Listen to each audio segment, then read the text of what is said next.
Ernest Tolanese. I'm the pastor over at Flint City Church, and this is our last lesson on finances, on God and money. We have, for the last 6 weeks, talked about many different things about our financial realities.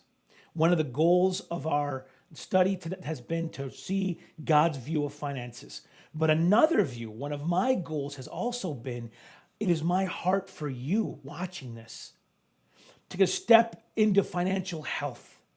Money can be, in so many people's lives, a source of great stress and great sadness. And it need not be this way. God gives us a way to walk in this world. His view of money, if we were to live by it, would alleviate so much of the stress and the sadness that makes money, for many of us, a stressor instead of a blesser. I did not mean, I'm not that cheesy, I swear. It happens sometimes. When you walk without a net, these things happen. So this is our last lesson. We've talked about the reality of contentment, that I have to be grateful and thankful for what God has given me. That's where we started. Contentment in God's gifts. Whether poor, lower middle class, I'm content with what God has given me. Even wealthy, whatever you've been given, grateful for it. Then we talk about the reality of work, that we need to be a people who are not afraid to get our hands dirty, to work hard. We talked a lot about our budget and what a budget is and what a budget does and why it's so important. We talked about what debt is, the importance of what debt is and what savings is. And now we end this whole time by bringing it all together in a lesson we called Building a House.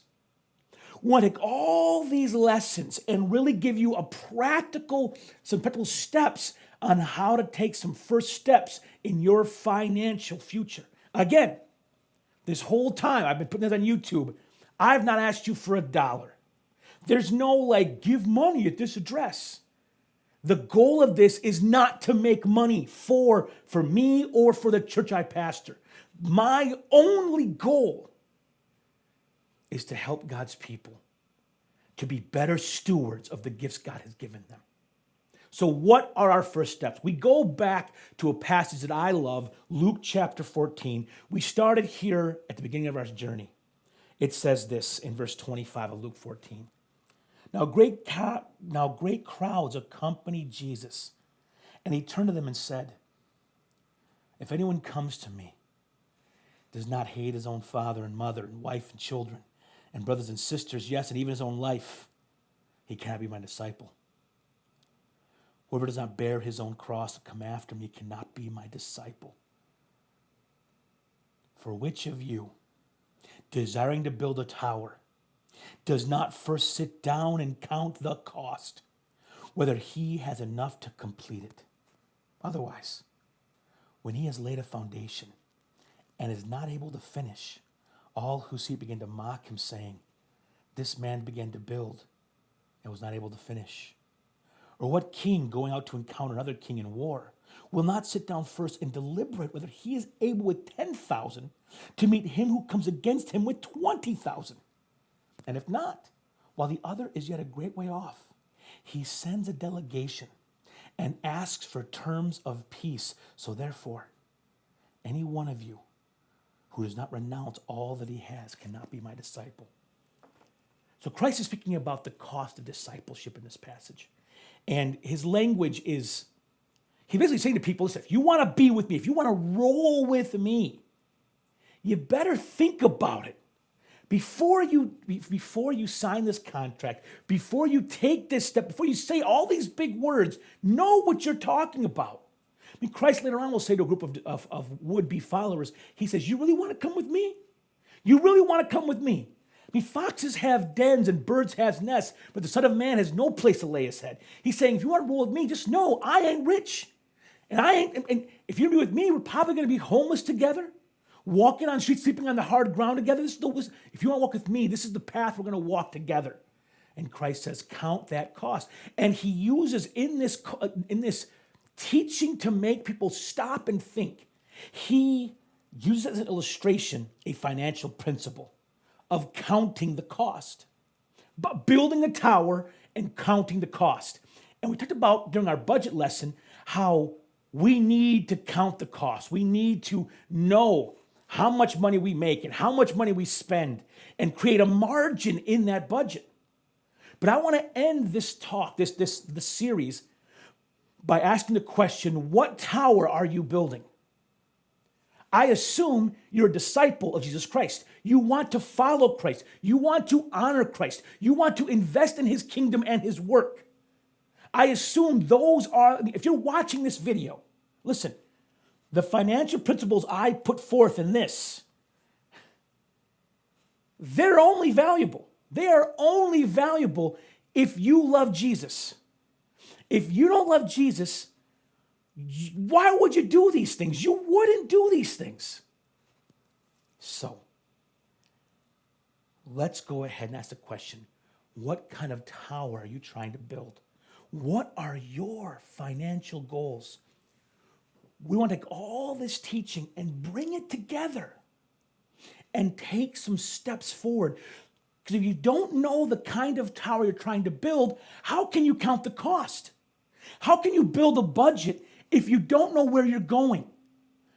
If you have no destination, if you have no goal, there's no motivation to make margin. There's no motivation to sacrifice or tighten the belt or push towards a goal. We need goals as people. We have goals in our health. We have goals in our careers. We have goals for our children. Just this week, I gave my son a goal. I said, son, if you learn to tie your shoes before Christmas, I'll buy you some sweet kicks. And last night, my son learned how to tie his shoes. He had a goal. He went for that goal. He attained that goal. Instead of playing video games, instead of going on an iPad, he sat down and over again made the loop. The bunny went around the loop and just the whole thing. Now, when you're making goals, let me say this right real quick. I'm going to quote Peter Drucker. Now, I know I'm using an extra biblical reference. It's okay. There's a thing called SMART goals. S-M-A-R-T. I am so smart. And a SMART goal is simply a way that you use this principle of SMART goals in any endeavor in your life. SMART goal is simply an acronym, meaning the goals I make are going to be specific, measurable, achievable, relevant, and time-bound. Goals should not be time-bound. All these are very important. Specific. It's easy to say, I'm going to lose weight. But how? That can't be the goal. That's so generic. It's easy to not complete that goal. You're going to say, I'm going to eat this many calories. That's specific. I'm going to go to the gym 4 times a week. That's specific. Measurable. You can't just say, I'm going to eat right. You got to be able to measure. You might say to yourself, I'm using a lot of health metaphors. I'm sorry, I'm on a health kick right now. You might say to yourself, I'm not going to eat fast food. That's a very measurable goal. I can measure, did I eat fast food or did I not eat fast food? Achievable. Don't make a goal that's impossible to reach. Dude, we're coming up on the New Year's right now when I'm filming this. We love to make New Year's resolutions that are completely unrealistic. We go from we might go from sitting on our couch every day after work and saying, I'm going to run a marathon this year. You're going from 0 to like 26 miles. That's crazy. That goal might be completely unachievable for you, and it's so unachievable, very quickly you get discouraged and stop fighting for it. You go from doing no exercise to saying, I'm going to work out every day of the week. Dude, that's a gigantic jump of time, of finances, of effort. If we're from 0 to say I'm going to work out twice a week, very achievable goal. Relevant, realistic. This is also, if you say my goal is to lose weight and your measurable thing is I'm going to drive the speed limit, that goal doesn't match the desired result you want. So it's got to be result oriented. And lastly, time bound. You might say, I'm not going to eat fast food for the next 3 weeks.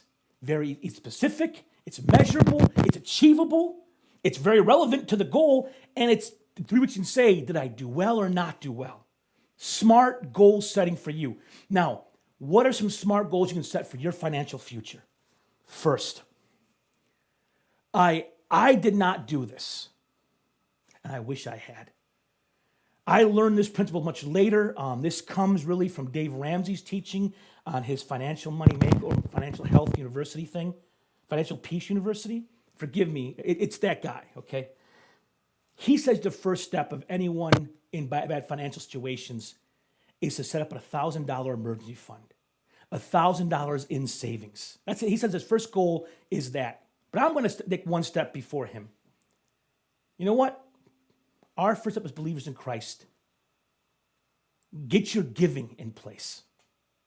Determine what you want to give and begin putting that into your budget and give that on a paycheck basis. I think that should be the Christian's first move because we want, as we get our finances in order, we want before the Lord, my heart is for your kingdom and your work and your movement. No, don't give that money to me. I'm not asking for your money. Whatever church you go to, you give to your local church. And we can go back to the giving lesson, hear how much you should give and all that good stuff. So, give to your local church. That should be your first step, is determine how much you and your family are going to give on a regular, consistent basis. Not leftover, but a first fruit offering, if you will. Goal number 2 should then be save up $1,000. I didn't do this. I went straight to step 3. Step 3 is pay off your debt. That's a big one, isn't it? And me and my wife went straight to debt repayment. We wanted that. We learned that debt is slavery. The debtor is slave to the lender. We wanted to be free from the bondage of financial debt. And we would put all our resources, our money, we just pay off debt every month. Just blam, blam, blam. Things would go wrong sometimes. Car breakdown, whatever. And all of a sudden, I would get more. I had to put that emergency on my credit card, which went the wrong direction in my debt repayment plan. So I was constantly I was doing this tug of war, like 2 steps forward and 1 step forward, 2 steps back all the time. If I would have had that $1,000 in savings, if something hit me from the side, I could use my savings to pay the emergency and keep going forward in the debt repayment. That $1,000 is a good cushion. I wish I'd done that, but I didn't meet Dave Ramsey until I was out of debt for many years. I think I want to learn from his wisdom, though, and I'd say having a savings account of some amount of money like that, $1,000, is probably really wise. It's just there as a cushion as you go to your next step, which is paying down your debt. That's a very important goal to have. Let's say you're already giving. Okay, you're giving. That's awesome. It's in your budget how much you're going to give every single paycheck.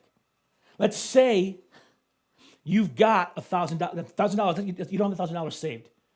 You got to build margin into your budget, and you're putting money in your savings account every single paycheck until it gets to $1,000. Maybe you have a $40 a paycheck margin. Maybe you only have $20 a paycheck margin. Maybe you, if you tighten the belt, can have like $100 a stinking, maybe $100, $200 a month you put into that savings account. Who knows?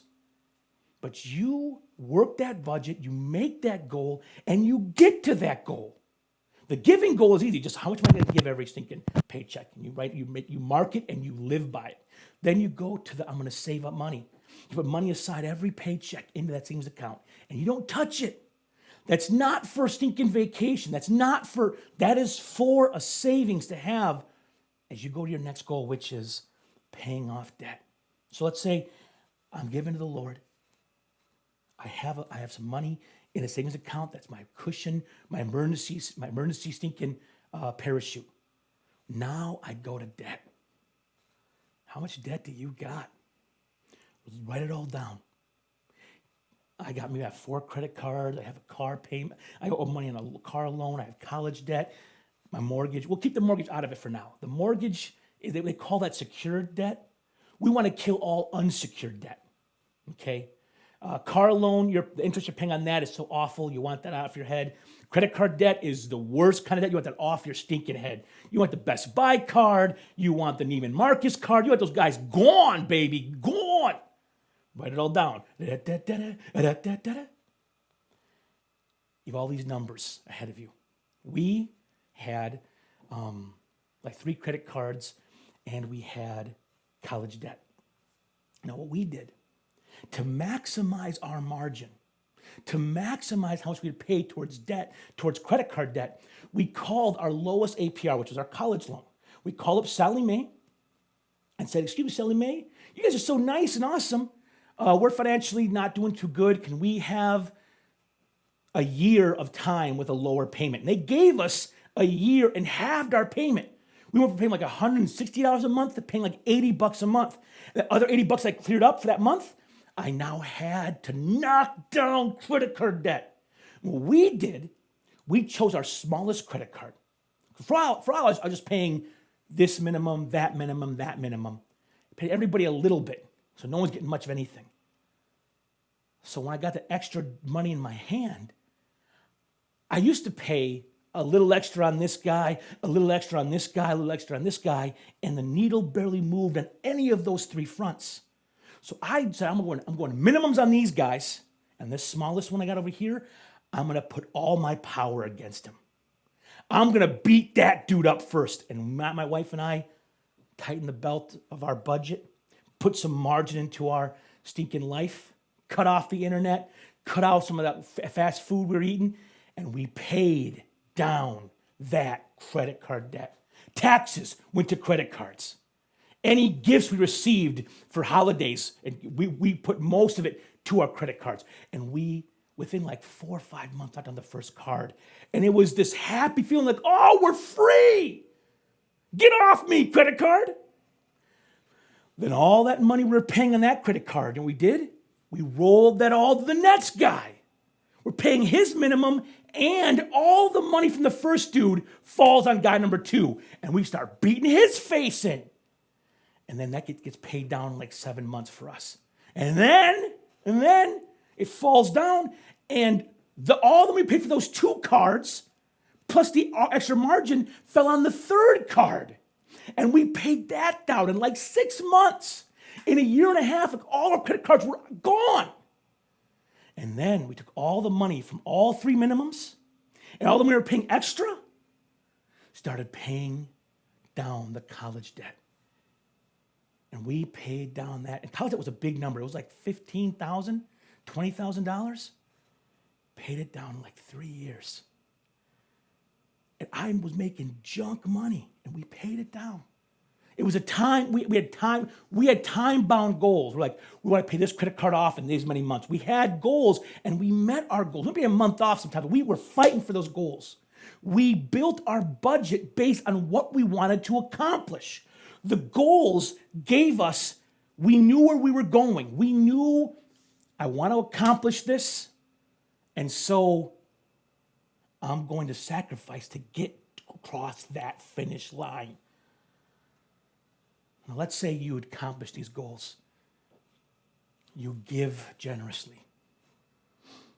You have money in savings. You pay off your debt. When your debt's gone, you know what you have? You have margin and freedom. And now you can do whatever you want. You are now free. My wife and I paid off our debt. You know what it allowed us to do? When our children were born into the world, my wife stopped working. We went from 2 incomes to a single income. That was a hard transition. If we had debt, we could not have done it. Not only that, before the kids came into the world, God called us to be missionaries to India. God called us to be missionaries probably 6 months after we paid off our last school student loans, student debt. We were able to go to India and live for next to nothing. We were able to obey God's calling because we were free from the burden of debt. Maybe you get debt free and God opened opportunity for start a small business. Or you want to go on a dream vacation. I don't know what it is you want to do. But once you get that $1,000 you are giving to the Lord faithfully. You've saved some money as a cushion, and then you paid off all your debt. Now, man, what a steward you've become. Now, there is more to talk about. There's retirement, there's investing, there's all, but that's not the goal of this study. This study is really going from that poverty mindset to a life of freedom, to a life of opportunity. And if you live by these teachings and abide by some of these teachings, put them into practice, in a year, maybe even less, you can be, some of you might take 3 years, whatever it is. Some of you make a lot of money, and if you were to be wise, you could knock down your debt quick. Do it, yo. Do it. I hope this series of lessons has been an encouragement to you. I hope it's lit a fire under your butt to say, you know what, I'm going to do things God's way. I'm not going to do things the American way. The American way is psycho. It is life-sucking, not life-giving.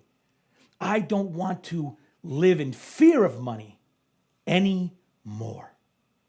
With that said, God bless you. I hope you will put some of God's principles into practice as you live your life. God bless you.